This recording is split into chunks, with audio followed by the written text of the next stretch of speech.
परीक्षा नहीं हुई, लेकिन आज नहीं तो कल होगी। ये कोरोना महामारी आज नहीं तो कल जरूर खत्म होगी। स्कूल कॉलेजेस कभी ना खुलें, ऐसा नहीं होगा। अभ्यास करते रहोगे तो कोई पछतावा नहीं होगा।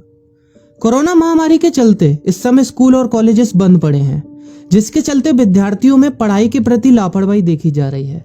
इसी को देखते हुए मुंबई के एक स्कूल में हमारे पुराणों में लिखित एक कहानी सुनाई गई और विद्यार्थियों को इस कहानी के जरिए एक मैसेज दिया गया, एक सलाह दी गई।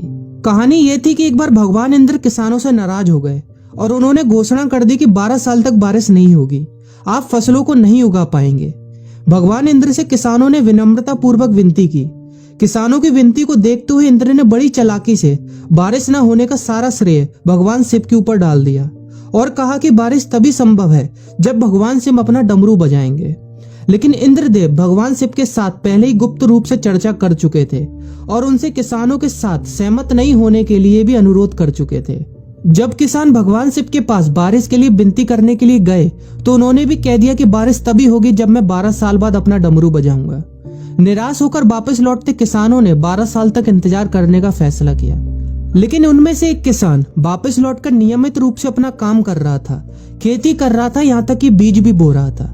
अन्य किसानों ने यह देखकर उस किसान का मजाक उड़ाना चालू कर दिया। कुछ किसानों ने उससे पूछा भी कि आप अपना समय और ऊर्जा क्यों बर्बाद कर रहे हैं, जबकि आप जानते हैं कि 12 साल तक बारिश नहीं होने वाली। उस किसान ने जवाब दिया कि मुझे पता है कि बारिश के बिना मेरी फसल नहीं आएगी, लेकिन मैं ये सब केवल अभ्यास के रूप में कर रहा हूँ। 12 साल बाद मैं फसलों को उगाने और खेतों में काम करने की प्रतिक्रिया को भूल जाऊंगा।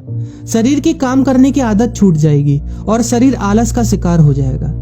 इसलिए मैं अभ्यास करता रहता हूँ कि जब 12 साल बाद बारिश होगी तो मुझे काम करने में मुश्किल नहीं होगी। जब इस किसान की यह बात पार्वती जी को पता चली तो उन्होंने भी चिंतित होकर शिव जी से कहा, आप भी 12 साल बाद डमरू बजाना भूल सकते हैं। यह सुनकर भगवान शिव भी चिंतित हो गए, इसलिए कहीं वो डमरू बजाना भूल तो नहीं गए, इसकी जांच करने की सोची और अपना डमरू उठाकर बजाने की कोशिश करने लगे।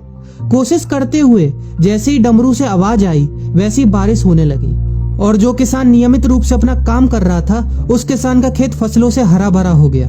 लेकिन बाकी सभी बारिश का इंतजार करते किसानों को पछतावा हुआ, क्योंकि उन्होंने अभ्यास करना भी छोड़ दिया था। इसी तरह 2 सप्ताह बाद, 2 महीने बाद या 2 साल बाद लॉकडाउन समाप्त हो जाएगा।